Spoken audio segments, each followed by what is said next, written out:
Swarnagiri temple open చేసిన దగ్గర నుంచి పోదాం పోదాం అనుకొని మాకు 2 ఏళ్ల తర్వాత ముహూర్తం మొన్న శనివారం రోజు కుదిరింది. అది కూడా యాదగిరిగుట్ట దర్శనం చేసుకొని వచ్చే దారిలో ఒక 10-15 కిలోమీటర్ల దూరంలో స్వర్ణగిరి బోర్డు చూసి మాత్రం మేము వెళ్ళినాం. అక్కడ ఆ రోజు శనివారం వెంకన్న స్వామి రోజు కాబట్టి ఫుల్ రష్ రద్దయితే ఉంది. యాదగిరిగుట్టకు వచ్చిన భక్తులందరూ కూడా ఆన్ ది వేలో దారిలో అయితే స్వర్ణగిరిని అయితే దర్శించుకోవడానికి అయితే వస్తున్నారు. మీకు గుడి కోసం ఏమైనా చెప్దామంటే గుడి స్థల పురాణం కానీ చరిత్ర కానీ ఏమీ లేదు. కట్టిన గుడి, పెట్టిన విగ్రహం. 12 అడుగుల ఎత్తున అయితే వెంకన్న స్వామిని అయితే నిలబెట్టినారు. గుడి అయితే చాలా విశాలంగా పెద్దగా క్రియేటివిటీ అయితే బాగుంది.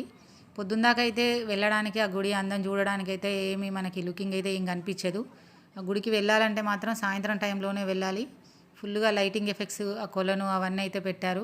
ఫోటోలు దిగడానికి, సెల్ఫీలు ప్లస్ వీడియోలు అవి తీసుకోవడానికి మాత్రం భక్తులు చాలా ఆసక్తి చూపిస్తున్నారు. మాకు మొత్తానికైతే ఒక గంటన్నర పట్టింది దర్శనం. ఫైనల్గా స్వర్ణగిరి చూద్దాం అనుకున్న కోరిక అయితే మా వాళ్ళకు కూడా తీరింది. స్వర్ణగిరి టెంపుల్ మేము కూడా చూసినాం ఫ్రెండ్స్. మీరు కూడా చూడకపోతే ఒకసారి అయితే వెళ్ళి చూసి రావచ్చు. ఒక్కసారి వెళ్తే ఇక మళ్ళీ అయితే వెళ్ళాలనిపించదు. ఒకసారి వెళ్ళొచ్చి చూసే టెంపుల్ మాత్రమే.